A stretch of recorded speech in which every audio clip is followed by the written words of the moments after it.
Lâu lắm rồi bác không được lên đây nhỉ. Từ cái đợt làm nhà mình suy nghĩ nhiều. Nó làm được cái này tốt lắm mà thay đổi nhiều đấy nhỉ. Quá đẹp luôn rồi. Thế hôm nay bảo làm ao ở chỗ nào cháu? Cháu á? Đây chỗ nào dưới thùng rác này. À đây à, thùng rác ở dưới ở phía này nữa đây là cùng nhau ao với ao cháu. Thế là đi ra thì chuẩn bị xong rồi cháu. Xong rồi bác ạ. Đi.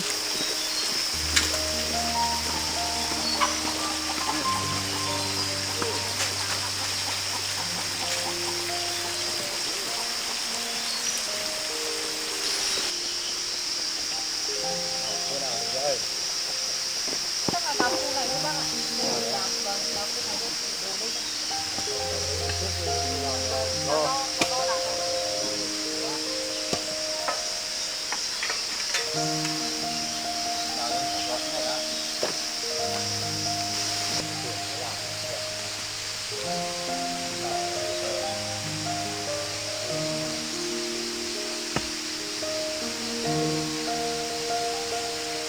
Thôi đi.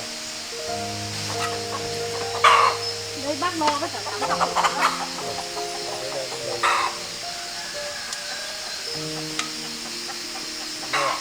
Đi sang bên kia. Vâng, đến đây để cháu lấy điểm đo đó không để cắm cọc. Đi không? Đi sang kia. Chắc là bác nhìn phải Ra đây á. đây đấy phần này. Lấy bờ. Để cháu đo đi. Đi cháu đây thẳng lên kia. Cháu em cháu Anh kéo của em nhé. Trong cái đây thẳng kia. Đây anh ơi. Cắm vào em này. Đấy. Đây, anh chọc vào đây xem. Rồi. Tạm họ anh căng cái dây cho em.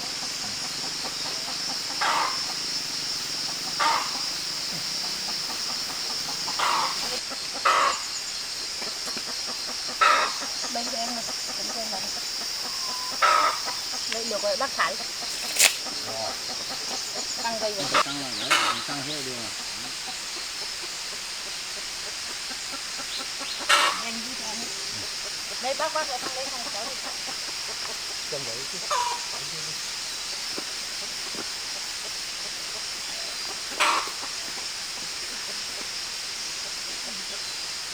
Không, cứ đo nữa hay nữa đi.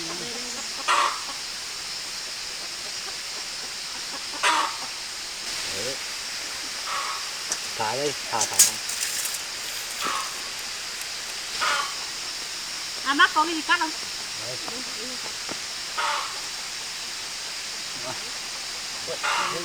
Dao mà. Ơi, đừng kéo này này. Đây, bây giờ tiến hành đào thôi bác ạ. Sâu bao nhiêu cháu? Con đào cho cháu khoảng 80 cm trước đi. Lần đấy xem thế nào ổn chưa thì nó chưa.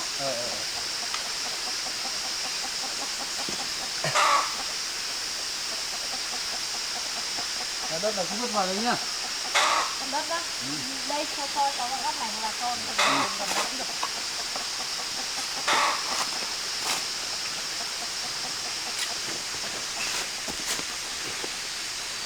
Cháu định làm chỗ này để nuôi vịt à cháu? bây giờ cháu ngày trước cháu nuôi trên cái ao trên nhưng mà bây giờ cháu thả cá và cháu lại phải mua xuống đây.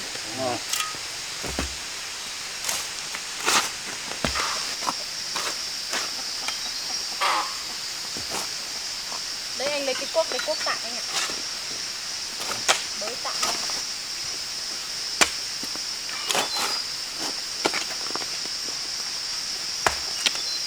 Giờ này bác có hay đi xây nữa không? Có rồi. Bây giờ cháu làm cái nhà này cũng tốn bao nhiêu tiền? Cái nhà này á? Tốn khá ra ạ. Chưa đến đây. Công việc thì nhiều nữa. Qua nay cháu bảo là nên giúp cháu làm cái này thì thôi bác. Bớt lại thời gian nên giúp thôi.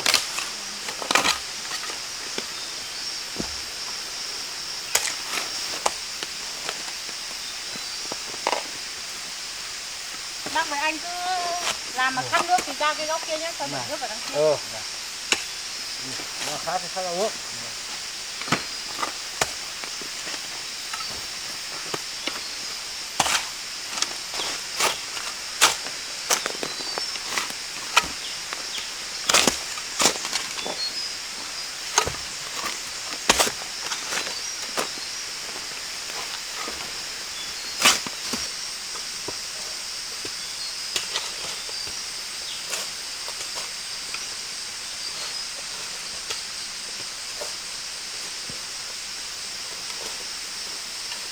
Trong nhà này thì mấy thuốc rồi nước mắm nước khác mắm lòng hang thì nó là khác này.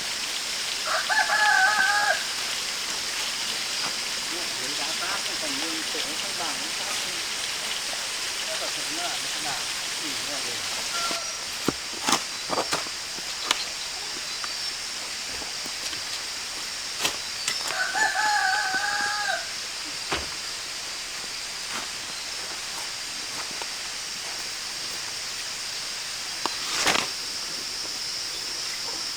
Liệu cái này làm trong vòng 2 tiếng nữa xong rồi không phải bao nhiêu? Chắc hết buổi cháu ạ.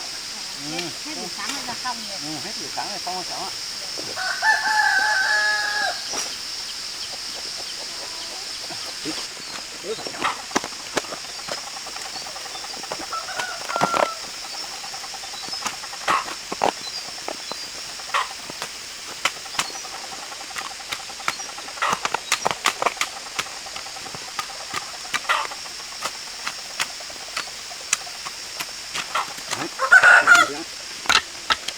Ủa, đấy là cái này đi. Nó mới dùng ra tính được. Thôi cái nhanh rồi. Thằng khác cái này rất là được.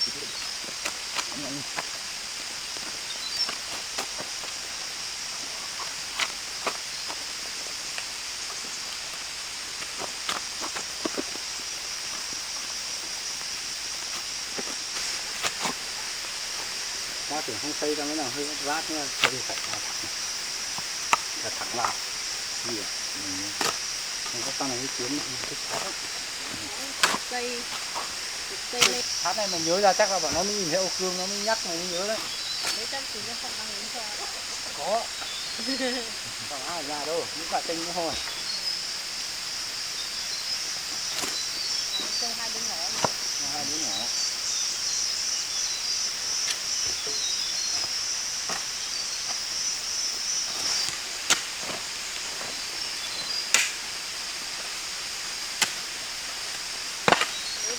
Cháu làm được mấy ngày ở đây, ở mất người đào đất rồi là gọt đi con.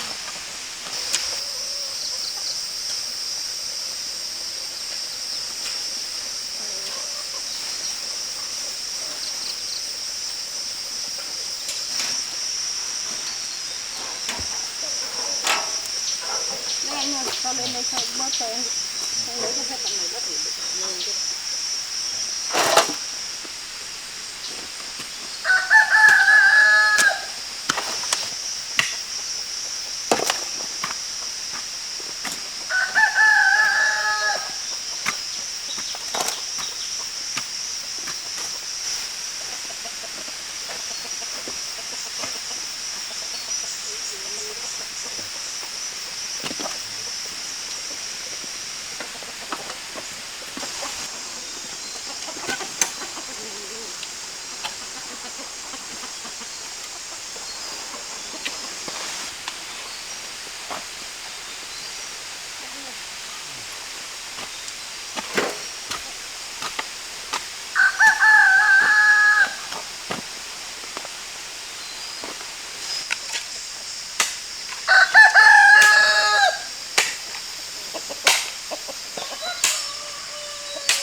không lấp nó vào đây đã. Thế cũng được đó. Thế mình lấp cái đấy để xây luồng này. Đúng rồi. Nào cái này là cũng đấy. Thế là cháu kia nó về nhau nhau rộng cái này. Nó phải chỉ xây được. Cái này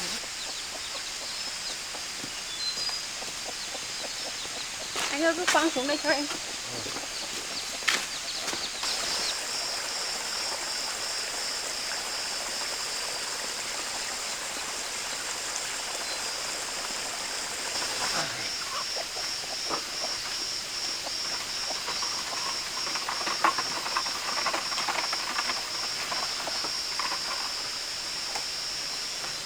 nào cái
cho vào cái này nha, còn dưới đuổi nhé. Nó không có tí nữa đâu.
Hết cái chi tiết từ này là sao là tăng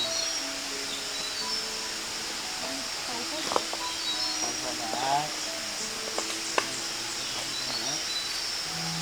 phải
cháu hóa hết như đối với nó một tí không đau đâu.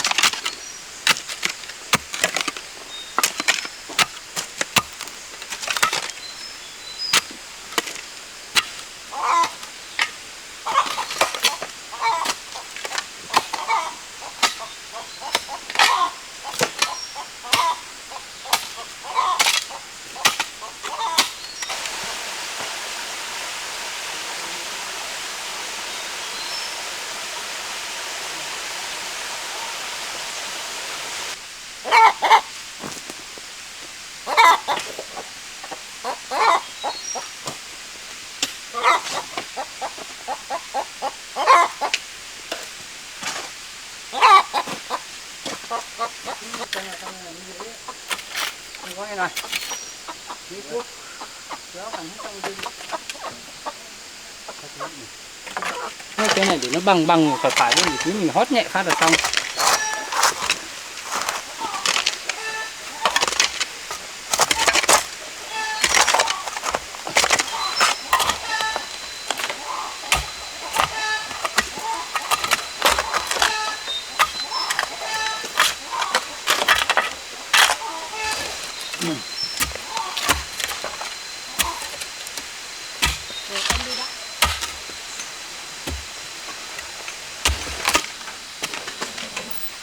Bác ơi, cả anh nghỉ tay uống nước đã.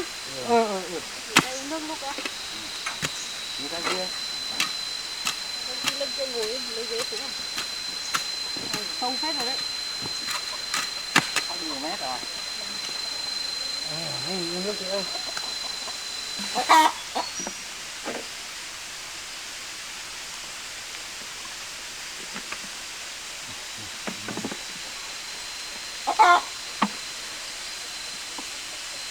Chắc là nước thôi.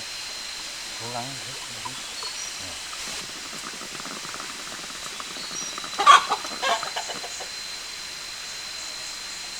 Thì không làm lúc là cho xong. Cháu mình cố gắng hộ cháu nó mình nó tăng tiền là việc khác. Đấy chứ không phải nói được là đi bác chuyển qua chuyển hết rồi thấy nó như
là những đồ bằng lấy đỡ phải sửa lại.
cứ một thằng cứ nhẹ nhàng làm từ từ thôi, chẳng có mệt đừng làm ngay. Đấy. Đấy, đúng rồi. Xong lại cứ to cao ra.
Góc cái chữ vuông này, đường vuông này, cái gì này, cứ phải khó chưa quá.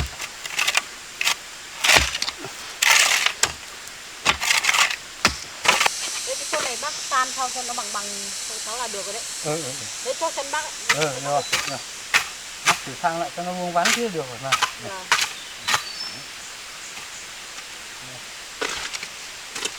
Thế là để mặt khi cái này nó không bằng mấy mình chỗ nào nó chính là mình để chi nhiều hơn đúng không? Đấy. Và quan trọng cái góc này, lúc thằng Trung cây đặt gạch nó đỡ phải nhẹ thằng nào. Đấy. Quan trọng cái góc thì cái góc.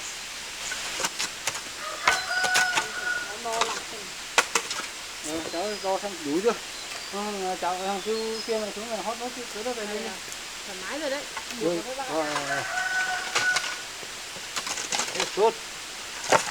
Đấy, xong là cháu xem đào cái móng chuồng gà. Đấy là vừa zin cái chỗ chọc cắm đấy nhỉ.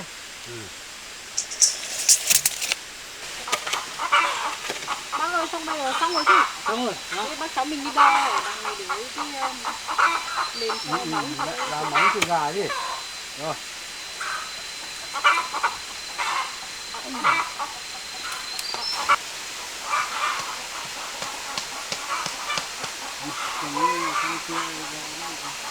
Nếu cháu làm đến đâu thì cháu phát tự do đi để cháu anh kia đóng cọc. Bác đang người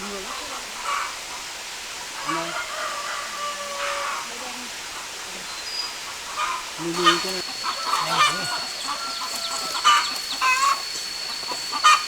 làm 3 gian được cực 5 mét luôn đấy. Đúng rồi. Từ từ này nhá, từ từ. Để vuông một tí nào. Đây bác xem như này thằng khác. Cháu lùi lại thế thôi. Đây à? Đấy. Thế đi tí đẹo đứng đúng vào cái dây ấy. Đấy.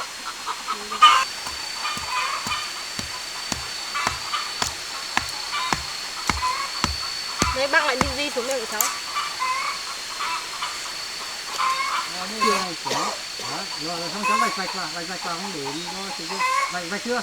Đây cháu này. Cầm lên thằng trước, bác ơi xem thằng trước. Thằng ơi cháu vạch đi. Rồi thế này, không, cháu thu dây vào rồi vần.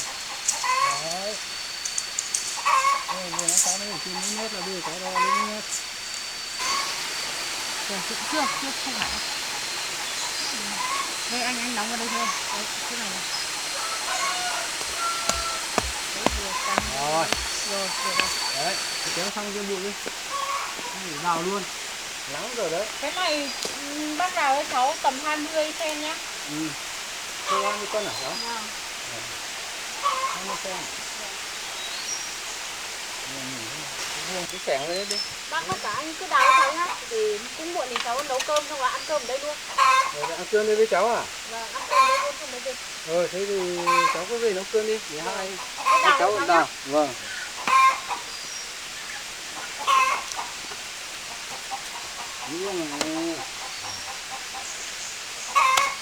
nhưng mà cho vào đây.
Thằng này cho đủ ăn rồi.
Thịt đang vừa tầm chín.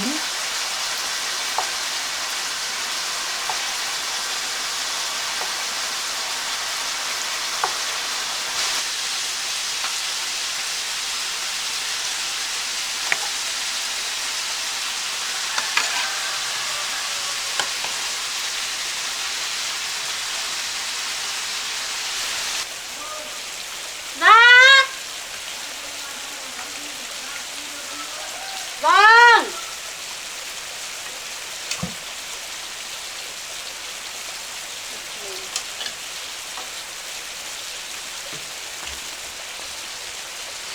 xong rồi bác. Xong rồi cháu.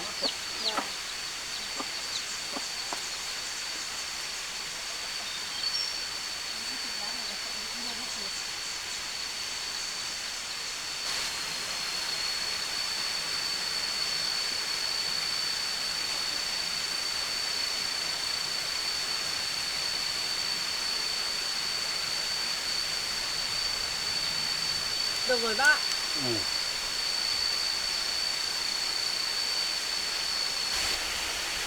Thôi thế thì bác với anh cả đứng dậy đi. Đứng dậy xong là thu hết đồ xong đi lên nhà cháu ăn cơm đã. Thôi đồ ở đây xong ăn cơm với cháu xong là về. Nó làm cũng muộn rồi. Không nhỉ?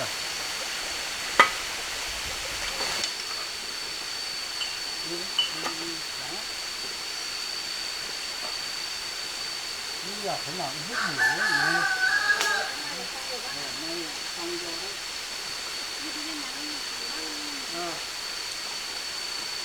Anh rồi cứ đặt đồ hộ cháu ở góc cái chiếc máy kia kìa. Đặt sang kia. Cái nào là của bác với anh thì chúng tôi bác cầm được nhé.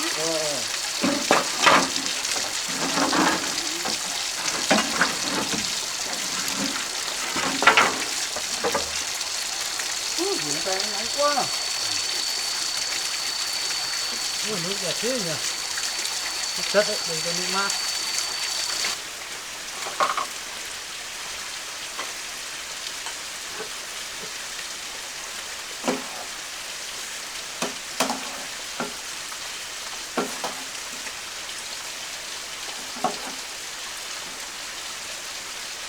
Thôi cứ vào nhà bật quạt đấy anh bác ạ.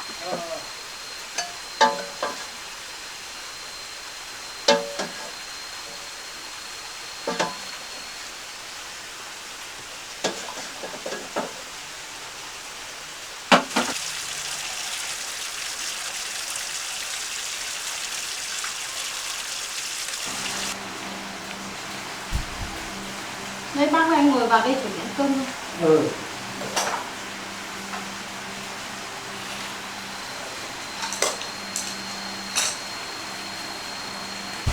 Bác ơi, anh vào ngồi ăn cơm ạ. Thế ăn cơm đó. Anh ngồi đây đấy. Ăn cơm đi. Mày hơi nhão. Sao rồi? Cháu không hay nấu cơm nhiều nên là không căn nước. Không có khách. Không biết căn nước. Không biết căn nước, không vừa.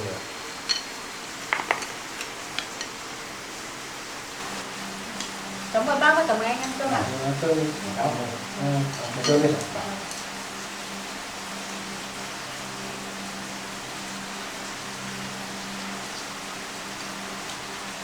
Đồ ngon nhỉ? Vâng, đỗ cháu tự sống đấy bác ạ. Bác với cả anh dân tự nhiên nhá. Đấy, may là hôm nay là có bác lên hộ cháu đấy. Nên là không hết được. Như thế này là như thế nó là cháu mới mình làm cái trường lạc. Có phần mấy ngày nữa đấy bác ạ. Bao nhiêu tiền của cháu ạ? Không làm gì rồi. Chăn nuôi làm quét phải làm chuyện nó không hoàn.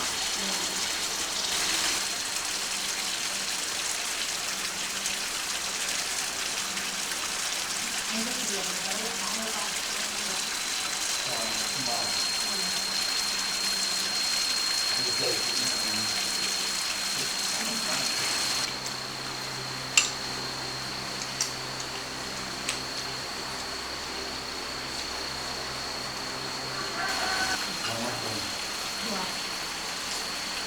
Ba phòng đưa cháu mua nhau bác ạ. Tôi ăn no à? Đang tự nhiên nữa. Làm tất cả. Đang tự nhiên.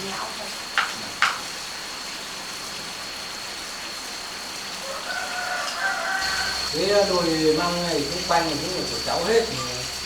Hay là của ai? Của cháu đấy. Mấy hôm nay mang cái chưa lên mà chưa thu. Hôm trước cháu vừa lấy được tôi được cả. Đấy. Ở dưới nhà còn rau ăn không bác? Nói chung là rau có lung tung nữa ở dưới nó ăn cháu ạ. Ao ở đây này có nhiều cá rô phi loại to về bé tầm thẳng này này. Đấy à? Vâng, nhưng mà ấy thì tí nữa ăn cơm xong câu một ít để mang về ăn. Thế thì cho bác câu một tí ăn rồi Nó cắn nó để câu mới biết em mình làm bữa nhỉ. Vâng. Nó nóng cực.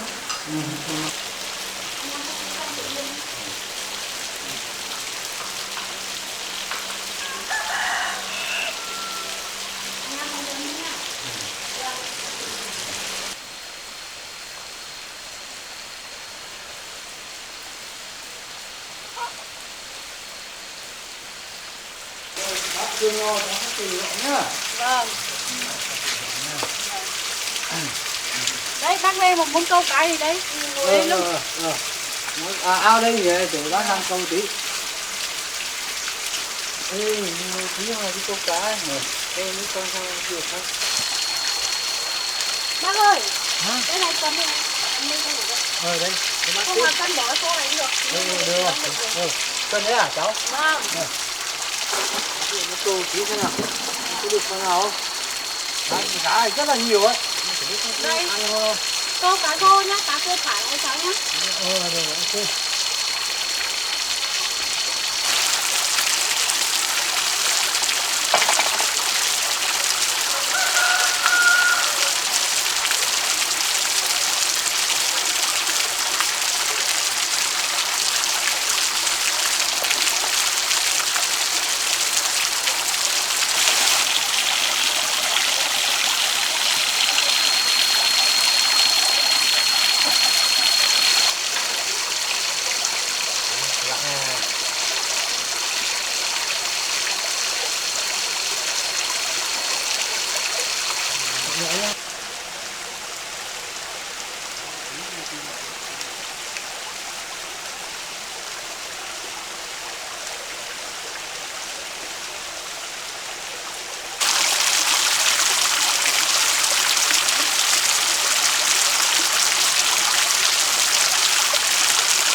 Ăn nhiều nhỉ, công nhận này, một lúc đã được bao nhiêu rồi.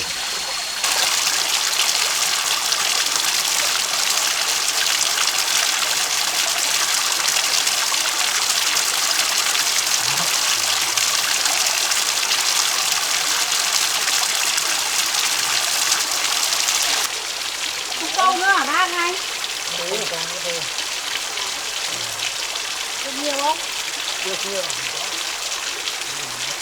Mưa cháu ơi. Bác có cần gì được không? Bác không khó, cho bác một cái túi nhỉ. Cái túi bóng. Ôi, món cá phải mà ao cháu nhiều cá thế nhỉ. Nào, để bác Đây xin. bác bốc cho mình. Ao cá rô thôi mà loại này ngon đấy cháu ạ. Nhiều quá. Tại vì ao này cháu vừa thả cá chấm thì nuôi cá này nó không lớn. Thế à? Nó không lớn như cá chấm ấy. Đúng rồi, mà kể cả thích ăn thả xuống cá chấm ăn. Cất hồi thì bác cái xô nhá. Rồi, bác xin đấy bác Đây, cháu gửi tiền cho bác cho anh ấy. thế ơi, lại lừa cá lại vừa được tiền nữa. Vâng. Chả giúp cái gì cho cháu thông cảm nhé. Đi về cháu.